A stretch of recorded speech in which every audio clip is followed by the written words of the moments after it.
ایک سوال عبد القدیر بھائی نے کیا تھا شیئر کے حوالے سے.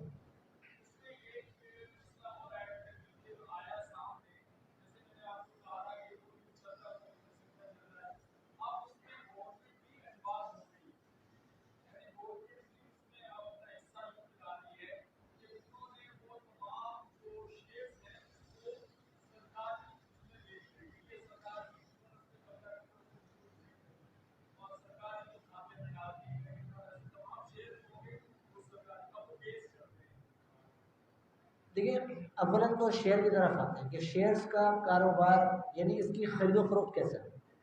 شیئرز کا مطلب یہ ہوتا ہے کہ ایک کمپنی جیسے کاروبار کرنے کے لیے آتی ہے تو اب وہ کمپنی جو ہے اس کو سرمایہ چاہیے ہوتا ہے، پیسے چاہیے ہوتے ہیں.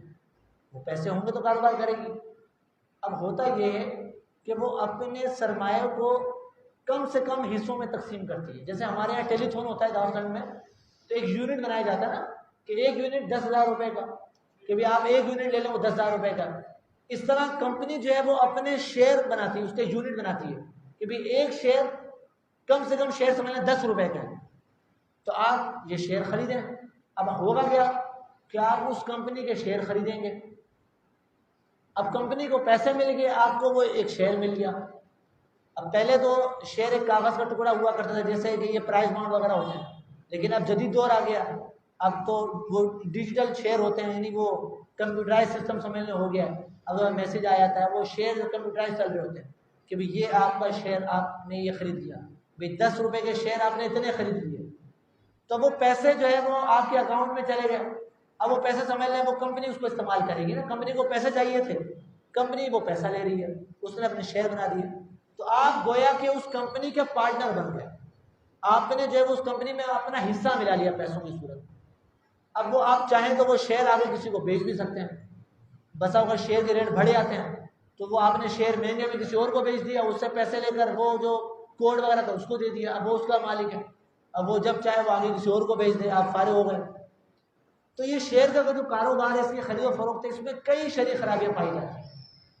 تو اوورآل اگر بات کی جائے تو یہ شیئر کا کاروبار یعنی اس کی خرید و فروخت کرنا یہ شرعاً جائز نہیں.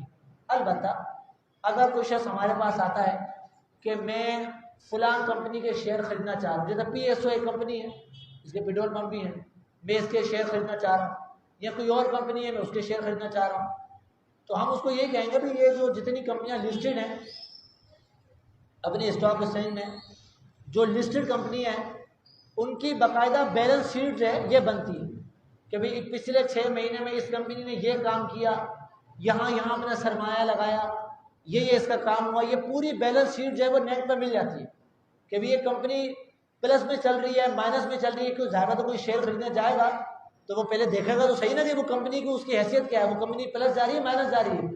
پہلے شیئر خرید لیا، وہ کمپنی مائنس میں جا رہی تھی، وہ 10 روپے کا شیئر خریدا، کل اس کی ویلیو 4 روپے رہ گئی، وہ تو نقصان میں آ جائے گا. تو وہ پہلے دیکھے گا کمپنی کی حیثیت کیا ہے، وہ کس طرح چل رہی ہے.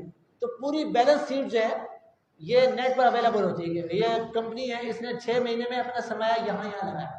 تو عموماً جو ہے وہ ان کے سودی بینکوں سے معاملات ہوتے ہیں، انٹرسٹ کا کام بھی چل رہا ہوتا ہے، سود کا لین دین بھی چل رہا ہوتا ہے. تو ہم یہ کہتے ہیں کہ آپ جس کمپنی کا شیئر خریدنا چاہ رہے ہیں پہلے آپ اس کی ڈیٹیل لے کر آ جائیں. ڈیٹیل لے کر آپ ہمیں بتا دیں کہ اس میں کوئی شرعی خرابی نہیں پائی جا رہی، ٹھیک ہے آپ اس کا شیئر خرید لیں. پہلی بات تو یہ. اب آتے ہیں آپ کے سوال کی طرف کہ اس کا کام یہ ہے کہ وہ شیئر کو چھڑواتا ہے. اب نہیں کہتا اس کا کام ہی ہے کہ جیسے کسی کا انتقال ہو گیا، اب اس کے شیئر پھنسے میں گورا صاحب کو تو نہیں پتا، لیکن وہ کہتا ہے کہ میں شیئر نکلوا دوں گا لیکن اتنا پیسے اس پر لوں گا. اس کا یہ کرنا کیسا؟ تو اس پر پہلے بات تو یہ آئے گی کہ وہ جو شیئر چھڑوا رہا ہے لے رہا ہے وہ آیا کسی جائز کمپنی کے بھی ہیں یا ناجائز کمپنی کے. پہلے تو اسی پر کلام ہوگا نا کہ وہ شیئر کون چھڑوا رہا ہے، اس پر بھی دار و مدار ہوگا. پھر مزید یہ دیکھا جائے گا کہ اس کے چھڑوانے کا طریقہ کار کیا ہے، کہ وہ کس طرح چھڑواتا ہے، اس کی سورس ہے، کس طرح وہ کرتا ہے، کیسے وہ سورس لگا کر اس کا کام کیا ہوتا ہے، وہ آگے بھی پیسہ کھلاتا ہے، کس طرح نکلواتا ہے، کیا کرتا ہے. تو جب تک ہمارے پاس کوئی ایک فرد معین کی صورت آئے گی نہیں واضح، تو ہم اس کے مطابق واضح جواب نہیں دے سکتے کہ یہ جو کام کر رہا ہے یہ جائز ہے یا نہیں. البتہ خلاصتاً ایک مسئلہ ذہن نشین کر لیں کہ جائز کام کسی سے کروانا اور اس پر اس کو اجرت دینا یہ جائز ہے. اس کو یوں سمجھیں جیسے آپ نے بائک کا لائسنس بنوانا ہے، اب یہ لائسنس بنوانا جائز کا، لائسنس بنوانا جائز کا میں پہلے لرننگ لائسنس بنتا ہے 1 سال کا، اس کے بعد پھر پرماننٹ بنتا ہے 5 سال کا. وہ 5 سال جب مدت پوری ہوگی تو آپ کو رینیو کرانا پڑتا ہے. اب اس میں بھی کیا ہوتا ہے کہ آپ بنوانے کے لیے جائیں تو وہاں پر وہ کھڑے ہوتے ہیں، وہ کہتے ہیں بھی آپ اتنے پیسے دے دیں سارا کا موقع بھی ہو جائے گا. تو اب اس کے 2 طریقے ہوتے ہیں کہ آپ جو ہے یہ کام کروانا چاہ رہے ہیں، لائسنس کا کام کروانا چاہ رہے ہیں، آپ نے لائسنس بائک کا بنوانا ہے. آپ بجائے خود کام کرنے کہ آپ کسی بندے کو بول دیں کہ آپ یہ میرا لائسنس بنوا دیں، جو ریکوائرمنٹ ہے آپ ساری ریکوائرمنٹ پوری کر دیں. بھی آپ کو NIC کاپی چاہیے، یہ چیز چاہیے، فلاں چیز چاہیے، اتنی آپ کی جو ہے فوٹو چاہیے، یہ آپ ساری ریکوائرمنٹ پوری کر دیں اور یہ ساری چیزیں اس کو دے دیں، آگے اس کا کام ہے. اب وہ کہتا ہے کہ بھی میں لائسنس آپ کو بنوا دوں گا، اتنے پیسے آپ سے لوں گا. تو یہ اگر پیسے مقرر کر لیے جاتے ہیں تو اس طرح کام کروانا یہ جائز ہے. اب وہ اگر لائسنس بنواتا ہے، اب وہ اس کا میٹر ہے وہ کس انداز سے بناتا ہے، کیونکہ لائسنس جائز طریقے سے بھی بنتے ہیں اور رشوت دے کر بھی بنتے ہیں. اب ہر بندے کو خود اختیار ہے کہ وہ کون سا طریقہ اختیار کرتا ہے. اب جیسے میں اپنی ذاتی بات کروں تو جب پہلے ایک دفعہ بنوایا تو رینیو کروایا، پہلے جب بنوایا الحمدللہ پورے پراپر طریقے سے بنوایا، اگرچہ اس میں کافی ٹائم لگا، وہ 1 مہینے بعد آنا، 10 دن بعد آنا. حالانکہ میرے سامنے ایسے لوگ بھی تھے کہ جو بعد میں آئے، پیسے دیے، ان کا فوراً کام ہو گیا. تو یہ تو ایک علمی ہے کہ رشوت دی جائے تو کام فوراً ہو جاتا ہے. لیکن بتانے کا مقصد یہ ہے کہ ایک کام ایسا ہے کہ جو جائز طریقے سے بھی ہو سکتا ہے اور وہ ناجائز طریقے سے بھی ہو سکتا ہے، لیکن وہ کام آپ نے خود کرنے کے بجائے کسی سے کروا لیا. یہی اگر آپ ویزا آفس کی طرف چلے ہیں تو وہاں بہت سارے لوگ پھر رہے ہوتے ہیں کہ بھی اتنے پیسے دے دیں ہم آپ کا کام کروا دیتے ہیں. تو اگر آپ کا وہ کام جائز طریقے سے ہو سکتا ہے، یعنی آپ کے سمجھ لیں کہ جو ریکوائرمنٹ ہے وہ ساری پوری ہے، اب آپ اس سے وہ کام کرواتے ہیں، ٹھیک ہے بھی آپ اتنے پیسے لے لیں میرا یہ کام کر دیں، تو آپ کا یہ پیسے دے کر کام کروانا جائز ہے. اب وہ اگلے بندے کا میٹر ہے کہ وہ درست طریقے سے کروائے یا غلط طریقے سے کروائے. اگر وہ رشوت دے کر کرواتا ہے تو اس کا بوال اس پر ہے، آپ پر اس کا بوال ہے. ہاں اگر آپ اس کو کہتے ہیں کہ بھی آپ رشوت دے کر کروانا تو پھر وہ آپ بھی مجرم ہوں گے. اگر آپ ایسا کچھ نہیں کہتے، آپ بولتے ہیں یہ کام کروانا آپ کر دو، اب آپ اس کا کام کس طریقے سے کروائیں. لیکن اگر ریکوائرمنٹ ہی پوری نہیں ہے، آپ کے کاغذات ہی پورے نہیں ہیں اور ایسی کمی ہے کہ آپ کو پتہ ہے میں جاؤں گا تو سیدھے طریقے سے یہ کام تو ہوگا نہیں، کیونکہ جو ریکوائرمنٹ ہے وہ تو میں نے پوری کی نہیں ہے، جب تک پیسے نہیں دوں گا تو کام نہیں ہوگا. تو اب آپ نے خود اپنے آپ کو رشوت پر پیش کر دیا، تو اب رشوت دینا تو جائز نہیں ہے. اب آپ نے خود کرنے کے بجائے کسی دوسرے سے کروا لیا، یہ پیسہ آپ کر دو، تب بھی وہ جائز نہیں رہے گا کیونکہ وہ کام ہی غیر قانونی تھا. اگر قانونی طریقے سے کوئی کام ہو رہا ہے تو وہ آپ کو اختیار ہے کہ آپ خود کریں، کسی اور سے کروائیں. اب اگلا بندہ اگر غلط کرتا ہے تو اس کا معاملہ اس کے ساتھ ہوگا کیونکہ اس کے دونوں طریقے موجود ہیں. آپ نے اپنی طرف سے پوری کاروائی کر کے اس کو دی، اب آگے وہ کس طریقے سے کرتا ہے وہ اس کا معاملہ ہے. تو یہی معاملہ اس کا بھی آئے گا کہ اگر وہ جائز کمپنی کا شیئر ہے اور وہ ایک جائز طریقے سے کام کرتا ہے تو ایک اجرت مقرر کر لی جائے کہ میں اتنے پیسے آپ کے میں لوں گا، یہ میں کام آپ کو کروا دوں تو جائز ہو سکتا ہے. لیکن اگر وہ کمپنی کے شیئر ہے وہی جائز نہیں ہے یا اس کا طریقہ ہی جائز نہیں ہے یا وہ مطلب کہ ایسے پھنسے ہوئے کہ یہ خود بھی نکالنے جائیں گے تو غیر قانونی یہ خود بھی نہیں نکال سکتے، تو پھر تو متعین ہو گیا کہ مطلب وہ گناہ کے بغیر وہ نکل نہیں سکتے. تو اب وہ خود کریں کسی دوسرے سے کروائے تو یہ جائز نہیں. جی کوئی سوال؟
میں نے یہ بتایا نا ابھی جیسے ڈومیسل کی آپ نے بات بتائی. ایک طریقہ یہ ہے کہ آپ وہاں جا کر خود اپنا ڈومیسل بنوائیں لیکن آپ کے پاس ٹائم نہیں ہے کہ اب کون جائے ڈومیسائل بنوائے. لیکن جو اس کا طریقہ کار ہے ڈومیسائل بننے کا، جو ایک ریکوائرمنٹ ہے وہ پوری ہے، یعنی سمجھ لیں کہ جو اس کے لیے چاہیے ہوتا ہے وہ سب کچھ ہے. آپ کا NIC بھی ہے، دیگر چیزیں بھی پراپر ہر چیز موجود ہے، اس میں کوئی دو نمبری نہیں ہے. اب آپ یہ کہتے ہیں کہ یار میں خود وہاں جا کر نہیں کر سکتا. وہ بندہ کہتا ہے کہ بھائی یہ سارا کام میں آپ کا کر دوں گا، آپ یہ چیزیں مجھے بھیج دیں، لیکن میں 2000 مجھے 5000 آپ سے لوں گا. تو میں نے آپ سے وہی کہا نا کہ اجرت مقرر کر کے اس سے کام کروایا جا سکتا ہے. اب وہ بھلے 5000 میں کرے 10,000 میں کرے، آپ اس سے بھی بارگننگ کریں گے، یار تھوڑا کم کر دو، اتنے میں کر دو، وہ جتنے میں راضی ہو جائے. کام جائز ہے درست طریقے سے، بس ایشو یہ آ رہا ہے کہ آپ کے پاس ٹائم نہیں کہ آپ وہ جا کر خود کر سکیں. تو آپ خود کرنے کے بجائے کسی اور کی خدمات لے رہے ہیں، تو آپ نے اس کی خدمات لے کر ظاہر جو بھی خدمات دے گا تو وہ پیسے تو وصول کرے گا، اس کو کام یہ. اب یہ اس کا میٹر ہے کہ وہ کس طریقے سے کرواتا ہے. اب اگر وہ خود باقاعدہ مثال دے رہا ہوں لائن میں لگ کر کام کرواتا ہے تو ٹھیک ہے. اگر وہ بغیر لائن کے لگے مثال دے رہا ہوں حق تلفی کرتے ہوئے کرتا ہے یا کوئی اور چیز کرتا ہے تو وہ پھر فیل اس کا ہوگا، وہ جس طریقے سے کر رہا ہے. آپ کی طرف سے کوئی کوتاہی نہیں ہے، جو ریکوائرمنٹ تھی آپ نے پوری کر کے دے دی اور اس نے آپ کو فیس بتا دی میری فیس اتنی ہوگی تو آپ اس سے کروا سکتے ہیں. اور پہلے سوال کا جواب زمین کا قبضہ چھڑانا.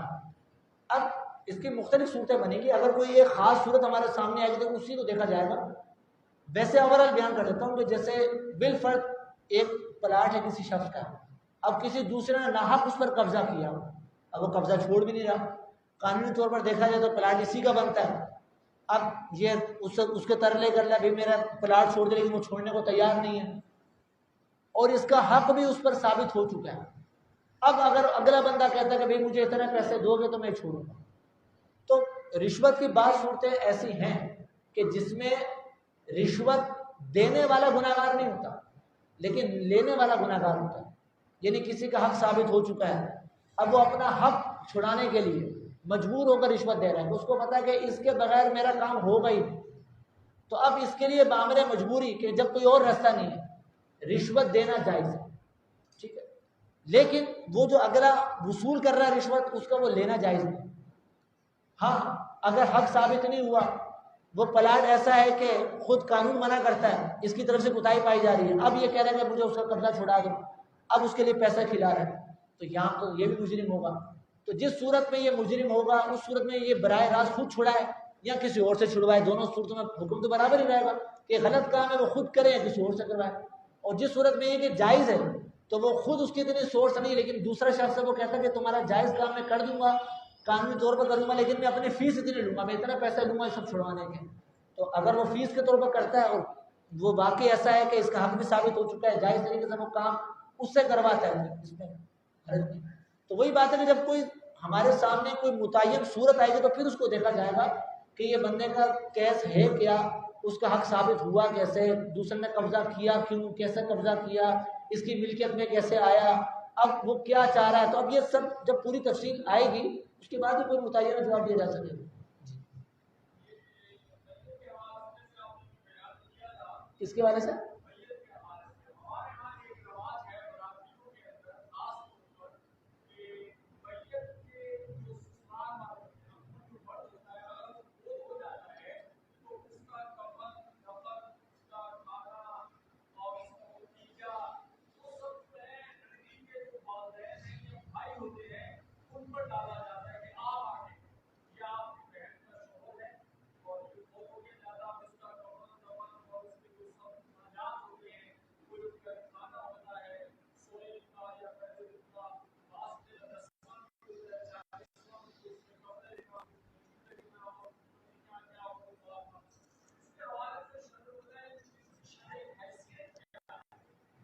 دیکھیں یہ ابھی ہمارے معاشرے کا ایک ناسور ہے. جیسے میں نے آپ کو بیان کیا کہ تیجا ہو گیا، 40واں ہو گیا، برسی ہو گئی، یہ سب ایصال ثواب ہے، اصل ان کی ایصال ثواب. اس کو ایصال ثواب کے طور پر کیا جائے تو جائز ہے.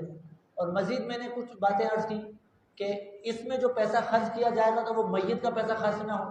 اگر میت کا پیسہ خرچ کیا جا رہا ہے تو پھر یہ ضروری ہے کہ سارے جو ورثہ ہیں وہ بالغ ہوں، عاقل ہوں اور رضامند بھی ہوں. اگر کوئی ایک بھی نابالغ ہوا تو وہ تو اجازت دینے کا اہل نہیں ہے. لیکن آپ کا سوال ایک اس طور پر ہے کہ لڑکی والوں پر ہی ڈالا جاتا ہے کہ آپ جو ہے یہ اس کے کفن دفن کا خرچہ کریں، یہ سب برداشت کریں. جب کسی شخص کا انتقال ہوتا ہے تو اس کا جو مال ہے جو اس نے چھوڑا ہے، سب سے پہلے اس کے مال کو کفن دفن پر خرچ کیا جائے گا. کفن دفن میں جو خرچہ آئے گا وہ اس کے مال سے کیا جائے گا، ضروری خرچہ.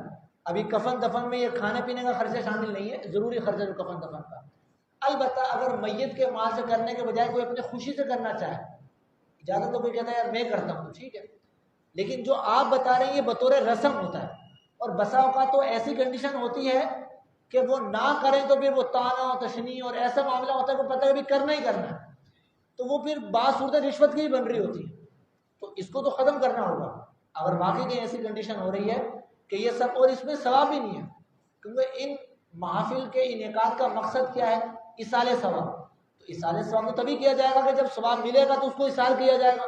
تو جب ایک رسمن کیا جا رہا ہے، وہ ایک عبادت نہیں ہے اور شریف خرابی ثواب ہی نہیں تو ایصال کیا کریں گے؟ تو یہ برادری سسٹم، ہر برادری کا ایک الگ ہی سمجھ لیں کہ سسٹم بنا ہوا ہے کہ فلاں کا انتقال ہوا تو فلاں کو جوڑے دینے ہیں، ساس کا انتقال ہوا تو اب وہ بہو کو ساری بیٹیاں کا جوڑے دیں گی ہیں، وہ کسی میں کیا عجیب و غریب ہے. اور اس کو لازم کیا گیا، یعنی اگر نہ کیا جائے تو بڑا اس کو کیا جاتا ہے. اب جیسے مجھے ایک صاحب ملے، ان کی والدہ کا انتقال ہوا، اب وہ اکلوتے بیٹے تھے.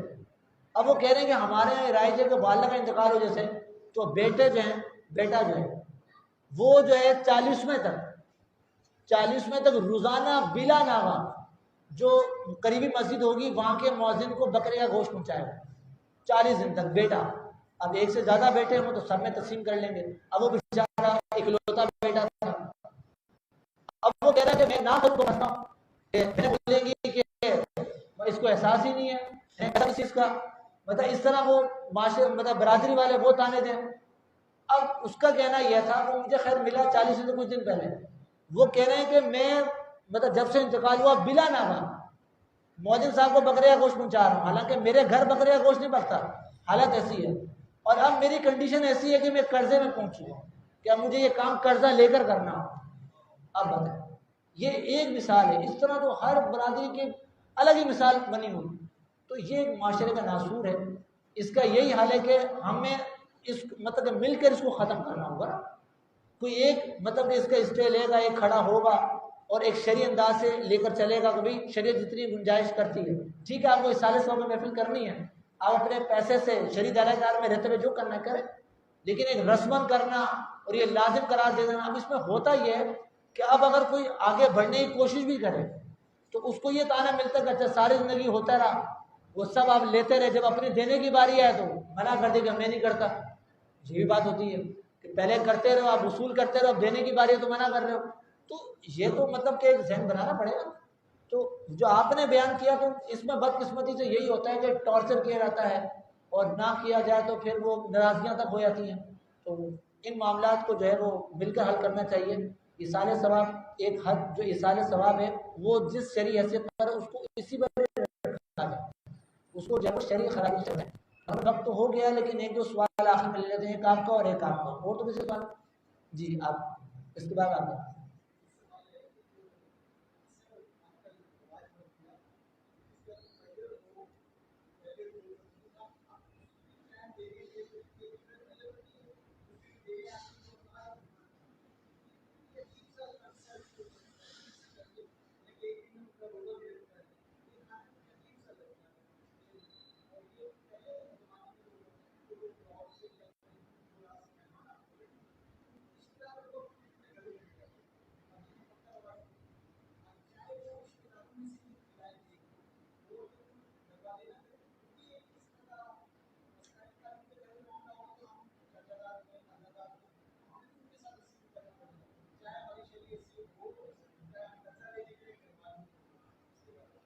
دیکھیے بات وہی ہے کہ جہاں پر یہ رسم و رواج کے طور پر کیا جا رہا ہے تو یہ کوئی درست نہیں ہے. البتہ اگر ہمدردی طور پر کیا جا رہا ہے کہ یہ تو احادیث مبارکہ میں بھی اس کی ترغیب موجود ہے کہ جب کسی کا انتقال ہو جائے تو ایک وقت کا کھانا یہ اہل میت کو اصرار کر کے کھلایا جائے، کیونکہ ان پر غم کی کیفیت ہے. اب غم کی کیفیت ہے، اب وہ اس پوزیشن میں تو نہیں ہے کہ وہ کھانا بنائیں. اب زیادہ تو مجھے دور دراز سے مہمان بھی آئے ہوئے ہیں، تو جو اہل محلہ ہیں جو قریب کے رشتے دار قریب کے ہی رہتے ہیں تو وہ ایک وقت کا کھانا وہ اصرار کر کے ان کو کھلائیں کہ ان کا غم ہلکا ہو۔ لیکن یہاں پر یہ بھی دیکھنے میں آتا ہے کہ 3 دن تک کم سے کم ہوتا ہے کہ آج کا کھانا فلاں ٹائم کا فلاں کے گھر سے آئے گا، فلاں ٹائم کا فلاں کے گھر سے آئے گا، فلاں ٹائم کا پھر جب ان کے انتقال ہوتا ہے تو اگر تو یہ برادرانہ طور پر کیا جا رہا ہے کہ چلو یار ان پہ مطلب کہ غم کی کیفیت ہے اور ایک دم اتنا وہ ہوا ہم کر لیں کل، تو اس طور پر کیا جائے تو اس میں کوئی حرج نہیں ہے۔ لیکن اگر لازم و ضروری سمجھ کر کیا جائے کہ کل وہ اس پوزیشن میں نہ ہو کرنے پر اس کو تان و تشنی دی جائے کہ ہم نے کیا تو تم نے نہیں کیا، ناراضگیاں کر لی جائیں، تعلقات توڑ لی جائیں، تو یہ جائز نہیں ہوگا، اس طور پر نہ ہو۔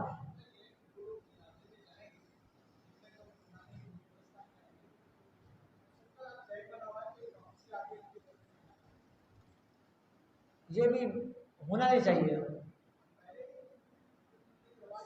باقاعدہ اعلان کیا جاتا ہے کھانا مطلب وہاں کھا کے جائیے، ہونا نہیں چاہیے۔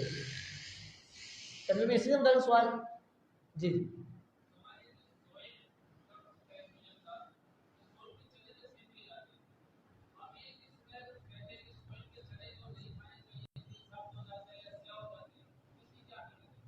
دیکھیں ابھی میں نے جیسے عرض کی کہ سوئم کا کھانا ایسا شخص جو زکوٰۃ کا مستحق نہیں ہے اس کے لیے یہ سوئم کا کھانا یہ جائز نہیں ہے، جو کہ دعوت کے طور پر ہوتا ہے، ہمارے عموماً دعوت کے طور پر ہی ہوتا ہے، تو ایسا کھانا جو دعوت کے اہتمام کے طور پر ہو، مطلب اعلان کیا جاتا ہے پکڑ میں رکا جاتا ہے کھانا کھا کر جائیے گا، کھانا کھا کر جائیے گا، تو ایسا جو ہے جو مستحق زکوٰۃ ہے، مطلب جو مستحق زکوٰۃ نہیں ہے جس کو شریعت کی اصطلاح میں غنی کہتے ہیں، صاحب نصاب شخص، ایسا شخص وہ اس کھانے کو نہیں کھا سکتا۔ البتہ اگر وہ میت کے گھر آیا ہوا ہے، جیسے وہ کشمیر سے آیا ہوا ہے، اب یہاں کراچی میں میت ہو گئی، اب ظاہر ہے وہ کہاں سے کھانا کھائے گا، وہ تو یہیں سے کھانا کھائے گا، وہ تو کھا سکتا ہے، لیکن جو یہ شہر سے ہی آیا ہے وہ اپنے گھر واپس جا کر بھی کھا سکتا ہے، تو وہ تو نہیں کھائے گا، وہ اگر غنی ہے تو اس کے لیے کھانا جائز نہیں۔ یہی حکم چنوں کا بھی ہے کہ جو مستحق زکوٰۃ ہیں صرف وہی چنے لیں، جو مستحق زکوٰۃ نہ ہو تو وہ چنے نہ لیں، لیکن اس سے دل سخت ہو جاتا ہے ایسا نہیں، یہ عوام میں مشہور ہے کہ سوئم کے چنے کھانے دل سخت ہو جاتا ہے، ایسا نہیں۔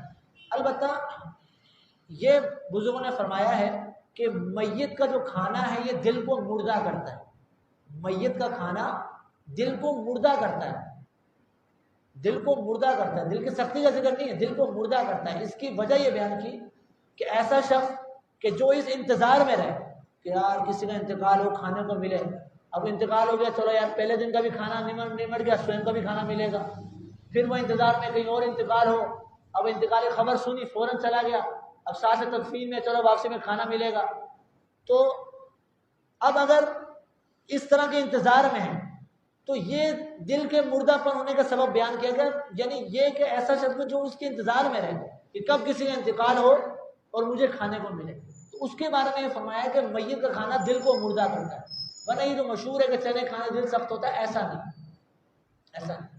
بلکہ یہ بہت پہلے کی ایک دفعہ نیوز میں نے پڑھی تھی کہیں کہ مطلب میت کے بعد ہی شاید کھانے پر جھگڑا ہو گیا، کھانا صحیح نہیں بنایا، اس میں شاید بوٹیاں صحیح نہیں ڈلی تھی تو جھگڑے میں 2-3 لاشیں گر گئی، اب یہ حالات ہو چکی، یعنی اس جھگڑے میں 2 لاشیں گر گئی، 2-3 لاشیں، کہ کھانا صحیح نہیں بنا۔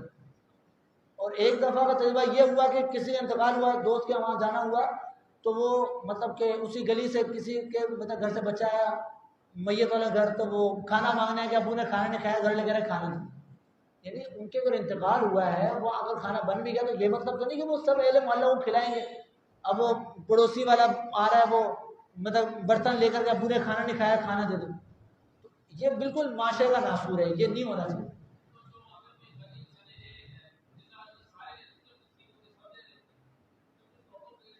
پھر وہ کسی مستحق زکوٰۃ کو دے دیں، خود استعمال نہ کریں۔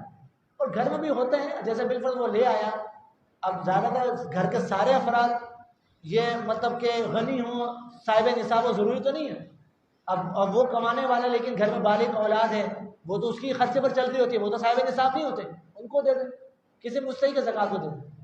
آخری سوال لے لیتے ہیں قاسم بھائی کا، جی یہ آپ کا سوال یہی کر رہے ہیں۔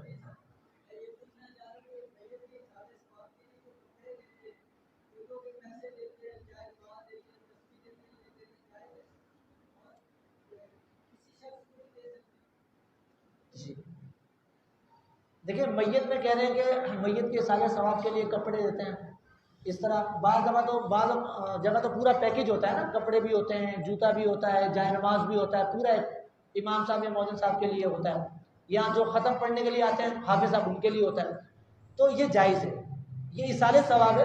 ایصال ثواب میں آپ کوئی سی بھی چیز دے سکتے ہیں، صدقہ ہے، سمجھ لیں میت کی طرف سے صدقہ ہے، لیکن وہی کہ اس بات کا اہتمام کرنا ہے کہ یہ ایسا نہ ہو کہ یہ صدقہ بھی میت کے پیسوں سے کیا جا رہا ہو، کیونکہ میت کے پیسے اب وہ میت کے نہیں رہے، جیسے کسی شخص کا انتقال ہوا یہ سمجھ لیں کہ وہ 1 کروڑ کا مالک تھا، ابھی وہ زندہ ہے 1 کروڑ کا مالک ہے، جیسے اس کی آنکھ بند ہوئی اب یہ 1 کروڑ اس کے نہیں ہے، اب اس کے سارے ورثاء ہیں، اب ورثاء میں بالغ بھی ہو سکتے ہیں، نابالغ بھی ہو سکتے ہیں، مرد بھی عورت سب ہو سکتے ہیں، جو اس کے ورثاء اس وقت جو زندہ ہے، اب وہ سب ان کا مال ہو گیا، اب ہر چیز میں وہ سارے شریک ہو گئے۔ تو میت کے مال کا شریعت حکم یہ بیان کیا ہے کہ سب سے پہلے اس مال سے جو اس نے چھوڑا ہے میت کے کفن دفن پر خرچہ کیا جائے، ٹھیک۔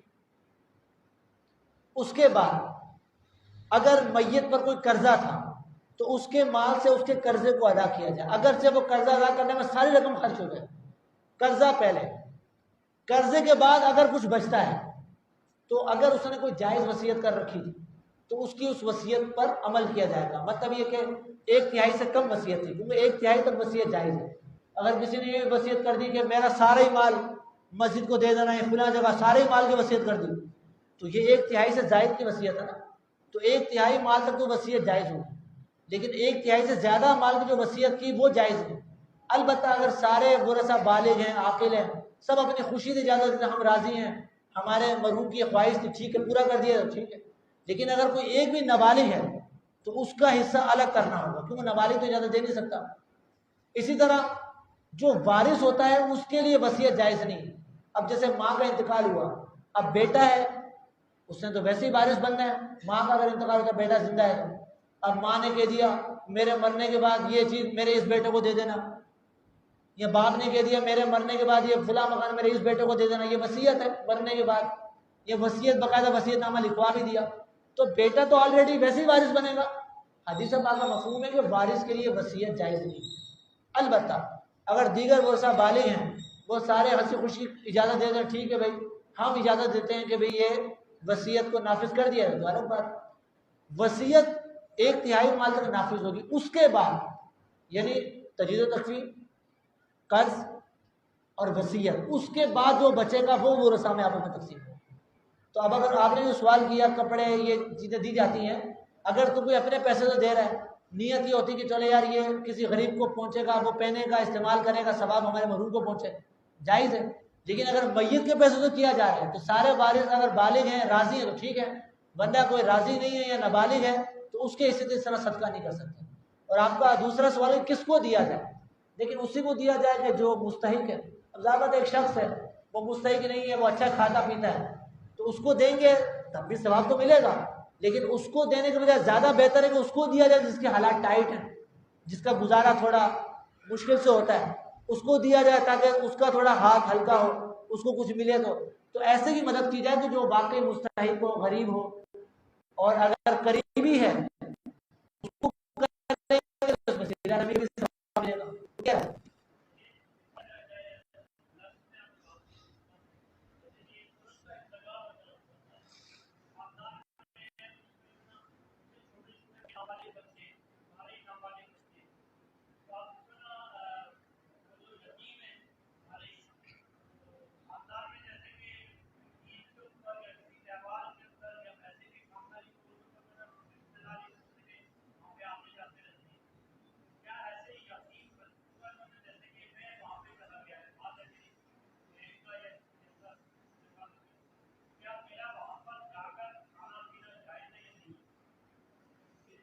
دیکھیں اگر تو یہ کنفرم ہے کہ یہ کھانا پینا انہی یتیم کے جو یتیم ہیں ان کا جو مال وراثت ہے اس سے بنایا جا رہا ہے پھر تو حکم الگ ہوگا، اگر کنفرم ہے کہ اسی سے بنایا جا رہا ہے، کیونکہ وہ تقسیم نہیں ہوا نا۔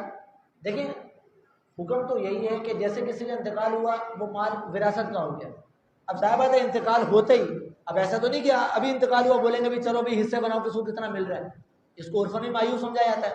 تو زیادہ یہی ہوگا کہ بھی تیجے تک ایک کر کے پھر وہ ایک حساب کتاب کر کے تیجے کے بعد کچھ دن کر کے جو اتھارٹی والا ہو, جو مطلب کہ روب والا ہو, تو وہ جو ہے وہ کوشش کرے کہ سب کو برابر برابر حصہ ملے. لیکن ہمارے یہاں بدقسمتی سے وراثت تقسیم ہوتی نہیں ہے, وراثت تقسیم ہوتی نہیں ہے. اگر ہوتی بھی ہے تو وہ علماء سے پوچھ کر نہیں ہوتی, بس وہ لم سم کر دیتے ہیں. اب ہوتا بھی ہے کہ جو موٹی موٹی چیزیں ہوتی ہیں, پلاٹ ہو گیا, اگر اس کو تقسیم کر دیا, باقی چیزیں تقسیم ہی نہیں کرتے. اور پھر بسا اوقات اگر وہ مالدار ہو, اس نے کچھ چھوڑا ہو, تو پھر ہی مطلب کہ وہ جھگڑے ہوتے ہیں, پیچھے باتیں ہوتی ہیں. مطلب اتنا نہ چھوڑا ہو تو وہ اتنا پوچھتا بھی نہیں ہے. تو عام روٹین چیزیں ہوتی ہیں, اس کو تو نوٹ بھی نہیں کہتے, اگنور کر دیا ہے, تب یہ کیا کون تقسیم کرے. تو آپ کا جو سوال ہے کہ بھئی اب میں ان کے گھر جا کر کھاؤں, تو اگر پتہ ہے کہ بھئی جس والدہ کا انتقال ہوا وہ صاحب نصاب تھی, اتنا اس نے مال چھوڑا, اتنا اس نے پیسہ چھوڑا کہ ابھی گھر سے کھانا پک رہا ہے, سب اسی کے پیسوں سے پک رہا ہے, یہ وراثت کے پیسوں سے ہی پک رہا ہے, تو کم نہیں ہوگا نا کھانے کا. لیکن پتہ ہی نہیں ہے, بھئی چھوڑا ہے ٹھیک ہے, لیکن یہ نہیں پتا یہ جو کھانا بنا ہے یہ وراثت کے پیسوں سے ہی بنا ہے, یہ تو نہیں پتا آپ. تو اب اگر اس صورت میں کھاتے ہیں جبکہ آپ کو کنفرم نہیں ہے, تو آپ کا کھانا گناہ نہیں ہوگا. البتہ جہاں پتہ ہے کہ چھوٹے بچے ہیں, معاملہ نازک ہے, وراثت تقسیم نہیں ہوئی اور نابالغ ہیں, تو وہاں ترغیب دلائی جا سکتی ہے کہ بھئی نابالغوں کا کسی عالم دین سے رابطہ کر کے جو حصہ بنتا ہے وہ ان کا الگ کر کے رکھیں, یا پھر اس کو تقسیم کرنے کی کوئی صورت بنائیں تاکہ جو ان کا حصہ آتا ہے وہ انہی پر خرچ کر دیا جائے, نابالغوں پر, جب تک وہ نابالغ ہیں. یا پھر ان کا جو سرپرست ہے وہ اپنے کسٹڈی میں لے کر ان پر خرچ کریں. تو ایسا کوئی راہ نکالی جائے کہ مال یتیم کو کھایا نہ جائے. تو اس کی بہت شدید مذمت بیان کی. تو جو یتیم کا مال کھاتے ہیں یہ اپنے پیٹ میں آگ بھرتے ہیں. اب بسا وقت ہوتا کیا ہے, وہ نیک نمازی ہیں, حاجی بھی ہیں, حج بھی کر رہے ہیں, زکاتیں بھی دے رہے ہیں, صدقہ خیرات بھی کر رہے ہیں, لیکن ہوا کیا کہ وہ مال یتیم کھا رہے ہیں, مال وراثت کھا رہے ہیں. عموماً ہوتا یہ ہے کہ اگر کسی ایک بیٹے کا یا کسی ایک وارث کا کی سورس ہوتی ہے تو وہ سمجھتا ہے کہ بس سب کچھ میرا ہے, وہ اپنے حصے سے لم سم جو اس کو سمجھ میں آیا تھوڑا بہت دے کر فارغ کر دیا, باقی خود اس نے رکھا, اسی سے وہ صدقہ خیرات بھی کر رہا ہے, اسی سے وہ زکاتیں بھی دے رہا ہے, اور یوں نیک نمازی بھی ہے. لیکن قرآن پاک کی واضح آیت مبارکہ ہے کہ جو یتیم کا مال کھاتے ہیں اپنے پیٹوں میں آگ بھرتے ہیں. اس کی اگر مذمت آپ پڑھنا چاہیں تو ایک رسالہ ہے, مال وراثت میں خیانت نہ کیجیے. یہ رسالہ پڑھیں تو واقعہ کو پتہ چلے کہ کتنی ہمارے معاشرے میں کوتاہی اس معاملے میں پائی جاتی ہے. یہ وراثت کا معاملہ اتنا مشکل نہیں ہے. کسی کا انتقال ہو گیا, سارے وارث بالغ ہیں, تو وہ کمپرومائز کر سکتے ہیں, ہنسی خوشی تقسیم کر سکتے ہیں, اتنا اتنا ایسا بنتا ہے, ٹھیک ہے بھائی فلاں چیز آپ لے لو, فلاں آپ لے لو, فلاں اس طرح بھی کر سکتے ہیں. لیکن جہاں نابالغ آ جائے وہاں معاملہ پیچیدہ ہو جاتا ہے. اس نابالغ کا حصہ جو ہے وہ جو بنتا ہے وہ کر کے الگ رکھنا پڑے گا. اگر سارے بالغ ہیں تو مسئلہ ہی نہیں ہے. لیکن ہوتا یہی ہے کہ بس ایک خوف ہوتا ہے کہ اگر ہم نے اس طرح تقسیم کر دیا تو ہمارے حصے میں آئے گا کیا, ہمیں تو بہت کم آئے گا, ہم تو روڈ پر آ جائیں گے, ہمیں تو اتنا ملے گا نہیں. تو وہ یوں مال دباتے رہتے ہیں. اور یہ میں نے ایک مفتی صاحب نے سنا تھا کہ جو وراثت کا مال ہوتا ہے نا اس میں برکت نہیں ہوتی. یہ اس کے پیچھے لوگ لڑتے مرتے ہیں, لیکن اس مال میں برکت نہیں ہوتی. اس طور پر کہ اگر کسی نے اس طرح لے لیا اور یہ سمجھ لیا کہ میں نے لے لیا تو بڑی ٹھاٹ سے زندگی گزرے گی, یہ تجربات ہیں, میں وہ رونا دھونا ہی بچا ہوتا ہے. تو وراثت کے جو مال ہوتے ہیں اس میں برکت نہیں ہوتی.